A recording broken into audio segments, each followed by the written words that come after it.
ఒక TV channel చర్చా కార్యక్రమంలో కేంద్ర మంత్రి పెమ్మసాని చంద్రశేఖర్ అమరావతి గురించి చేసిన వ్యాఖ్యలు చాలా ఆసక్తికరంగా ఉన్నాయి. దానిపైన ఇప్పుడు పెద్ద ఎత్తున చర్చ నడిచే అవకాశం కూడా కనిపిస్తోంది.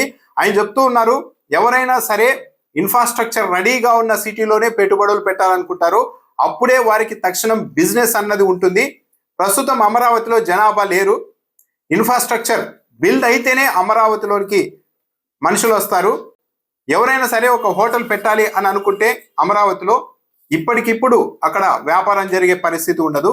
ఓ 10 ఏళ్ల కాలాన్ని దృష్టిలో పెట్టుకొని అక్కడ హోటళ్లు నిర్మించాల్సి ఉంటుంది. ఒక 5 స్టార్ హోటల్ కట్టే కంపెనీ ఏదైనా సరే ఒక 10 ఏళ్ల కాలంలో బిజినెస్ అవుతుంది అన్న అంచనాతోనే అమరావతికి రావాల్సి ఉంటుంది అని చెప్తున్నారు. అలా 10 ఏళ్ల తర్వాత అయినా వ్యాపారం ఉంటుంది అన్న ధీమా కలిగించినప్పుడే వాళ్ళు రావడానికి అవకాశం ఉంటుంది. కాబట్టి అమరావతికి చట్టబద్ధత తీసుకొచ్చాం అని పెమ్మసాని చంద్రశేఖర్ చెప్తున్నారు. యాక్చువల్లీ ఎవరైనా సరే పెట్టుబడి పెట్టాలనుకుంటే ఒక 5 స్టార్ హోటల్ కట్టాలి అనుకుంటే కట్టిన వెంటనే వ్యాపారం ఉంటుంది అంటే పెట్టుబడులు పెడతారు, 5 స్టార్ హోటల్ కడతారు. కానీ ఓ 10 ఏళ్ల తర్వాత అయినా వ్యాపారం జరుగుతుంది అన్న ఉద్దేశంతో ఈ రోజు ఎవరు కూడా ఏ ప్రాంతంలో కూడా 5 స్టార్ హోటల్ కట్టరు కదా. కానీ పెమ్మసాని గారు మాత్రం అమరావతిలో 5 స్టార్ హోటల్ కట్టాలనుకునే వాళ్ళు ఈ రోజుకి ఈ రోజు లాభాలు వస్తాయి అన్న ఆలోచనతో చేయడానికి ఆస్కారం లేదు. ఓ 10 ఏళ్ల తర్వాత అయినా వస్తాయి అని ఒక 10 ఏళ్ల కాలాన్ని పరిగణలోనికి తీసుకొని పెట్టాలి అని చెప్తున్నారు. ఇక్కడ పెద్ద ఇబ్బంది ఏంటంటే అమరావతిలో పెద్దగా జనాభా లేరు అని పెమ్మసాని గారే అంగీకరిస్తున్నారు. ఇక జనాభా లేని ప్రాంతంలో ఎవరైనా సరే 5 స్టార్ హోటల్ ఎందుకు కడతారు, వాళ్ళకి ఏం లాభం ఉంటుంది? ఒకవేళ 5 స్టార్ హోటల్ ముందు కడితే 5 స్టార్ హోటల్లో నిద్రించడానికి రారు కదా ఆ ప్రాంతానికి. అంటే చేయాల్సిన పనులు వేరే ఉన్నాయి. అక్కడ పెద్ద ఎత్తున ఉపాధి అవకాశాలు ఇవన్నీ కల్పించారు. 5 స్టార్ హోటల్లో అవి ఇవి కట్టినంత మాత్రాన వ్యవహారం నడవదు, అక్కడికి జనాభా వెళ్లే అవకాశం కూడా లేదు అన్నది పెమ్మసాని చంద్రశేఖర్ వ్యాఖ్యల్ని బట్టే అర్థమవుతోంది. ఇప్పుడు 10 ఏళ్ల కాలాన్ని దృష్టిలో ఉంచుకొని ఇప్పటికిప్పుడు మాకు ఆ లాభాలు రాకపోయినా పర్వాలేదు, అమరావతిలో 5 స్టార్ హోటల్ పెట్టాల్సిందే అన్నంత కమిట్మెంట్ తో అక్కడ హోటళ్లు నిర్మించే వ్యాపారవేత్తలు, పెట్టుబడిదారులు ఎవరైనా ఉంటారా? అలాంటి వాళ్ళని తీసుకొని వస్తారా? వాళ్ళు ఎంతకాలం లోపు 5 స్టార్ హోటల్ కడతారు? భూములు తీసుకొని వాళ్ళు కూడా అమరావతి డెవలప్ అయిన తర్వాత మేము 5 స్టార్ హోటల్ కడదామని ఎదురు చూస్తారా? లేకుంటే వాళ్ళే తొలుత 5 స్టార్ హోటల్ కట్టి అమరావతి ఎదుగుదలకు వాళ్ళే ముందడుగేస్తారా అన్నది కోడి ముందా గుడ్డు ముందా అన్నట్టుగా వ్యవహారం ఉంది. ఈ 2 ఏళ్ల కాలంలో ఏం చేశారు అన్నదానికి పెమ్మసాని చంద్రశేఖర్ గారు చెప్తూ ఉన్నారు. ఈ 2 ఏళ్ల కాలంలో ఒక ఏడాది పాటు నిధుల్ని సమకూర్చుకోవడమే ప్రభుత్వానికి సరిపోయింది. ఆ తర్వాత భారీ వర్షాలు వచ్చాయి. మళ్ళీ వర్షాలు వచ్చి అడ్డంకి సృష్టించకపోతే పనులు వేగంగా జరుగుతాయి అని పెమ్మసాని గారు చెప్తున్నారు. పదే పదే వర్షాలని ఆయన గుర్తు చేస్తూ ఉన్నారు. అంటే అమరావతిలో పెద్ద పెద్ద వరదలు వస్తే, వానలు వస్తే పని చేసే పరిస్థితి ఉండదు అన్నది పెమ్మసాని గారే అంగీకరిస్తూ ఉన్నారు. ఏడాదిలో ప్రతి సంవత్సరం 6 నెలల పాటు వర్షాకాలం ఉంటుంది, వర్షాలు వస్తాయి. మరి అమరావతి నిర్మాణాన్ని ప్రతి సంవత్సరం 6 నెలల పాటు ఆపాల్సి ఉంటుందా? వర్షాలు రాకపోతే అంటున్నారు పెమ్మసాని గారు, వర్షాలు అయితే తప్పకుండా వస్తాయి, అమరావతిలో పెద్ద ఎత్తున ఇబ్బంది ఉంటుంది. వర్షాలని కూడా అధిగమించి కట్టాలంటే ఇక అమరావతి చుట్టూ కాఫర్ డ్యామ్ లాంటిది కట్టాలి వరదలు రాకుండా. లేదంటే అమరావతి 34,000 ఎకరాలకు ఒక గొడుగు లాంటి నిర్మాణాన్ని రెడీ చేయాల్సి ఉంటుంది. అలాంటి ఆలోచనలు చేయాలి. వర్షాలు రాకుండా అనడం ఏమి ఉండదు, వర్షాలు వస్తూనే ఉంటాయి. అంటే ఇది ఇప్పట్లో సజావుగా నడిచేది కాదు. ఆ లోపు మళ్ళీ ఆ నీళ్లు తోడివేయడానికి కొద్దిగా టైం పడుతుంది. ఆ లోపు మళ్ళీ అక్కడ ముళ్ళ పొదలు మొలుస్తూ ఉంటాయి, వాటిని తొలగించడం, ఇదంతా ఒక నిరంతర ప్రక్రియలాగా కొనసాగుతుందా అన్న అభిప్రాయం కలుగుతోంది. ఈ 34,000 ఎకరాలు ఎలాంటి మౌలిక సదుపాయాలు లేని ప్రాంతం. డ్రైనేజ్, కేబుల్ వ్యవస్థ, రోడ్లు అన్ని కూడా ఇప్పుడే వేయాల్సి ఉంటుంది అని కూడా పెమ్మసాని గారు చెప్తూ ఉన్నారు. రాజధాని ప్రాంతంలో ఇప్పటి వరకు ఏమీ లేదు, ఇకపైనే చేయాల్సి ఉంటుంది అని కూడా చెప్తున్నారు ఆయన. మేము 2 ఏళ్లలో పూర్తి చేస్తామని చెప్పిండేది ఇక్కడ మౌలిక సదుపాయాల గురించి, దాంతోపాటు ప్రభుత్వానికి సంబంధించిన కొన్ని భవనాల గురించే అని ఆయన చెప్తూ ఉన్నారు.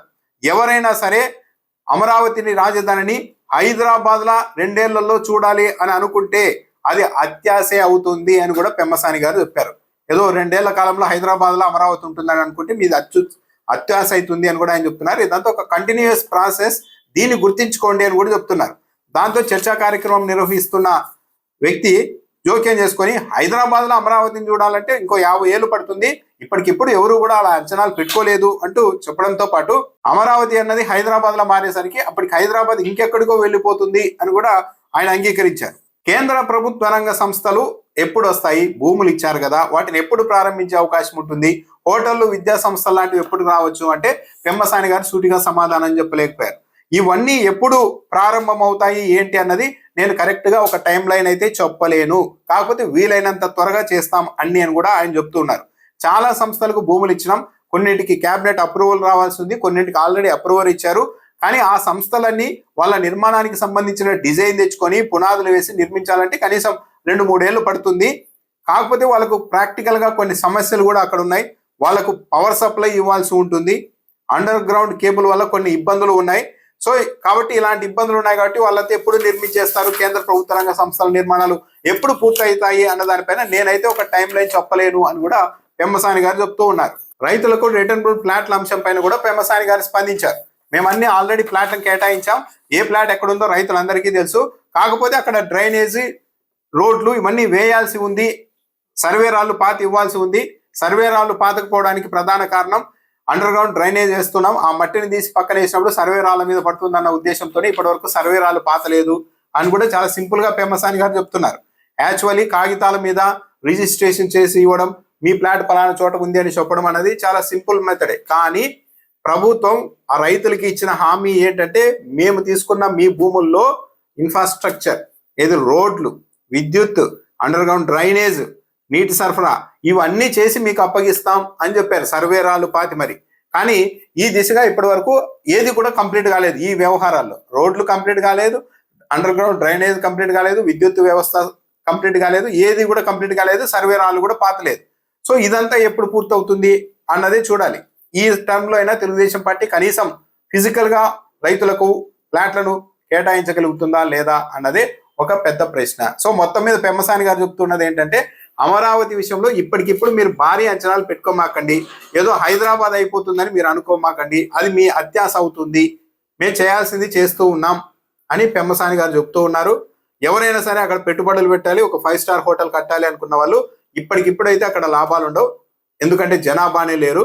కాబట్టి ఓ 10 ఏళ్ల కాలాన్ని పరిగణలోనికి తీసుకొని మీరు అక్కడ పెట్టుబడులు పెట్టాల్సి ఉంటుంది అని చెప్తున్నారు. కానీ 10 ఏళ్ల తర్వాత ఏం జరుగుతుందో తెలియదు. ఏ వ్యాపారవేత్త కూడా ఇప్పటికిప్పుడు వ్యాపారం ఉండదు, 10 ఏళ్ల తర్వాత 5 ఏళ్ల తర్వాత వ్యాపారం ఉంటుంది. కాబట్టి రిస్క్ తీసుకొని అక్కడ 5 స్టార్ హోటల్ కట్టేద్దాం అని అనుకునేంత అమాయకులు ఈవెన్ తెలుగుదేశం పార్టీ పెట్టుబడిదారులు, తెలుగుదేశం పార్టీకి సంబంధించిన వ్యక్తులు కూడా అలాంటి ప్రయోగాలు చేయలేరు, ఎంత అభిమానం ఉన్నా సరే.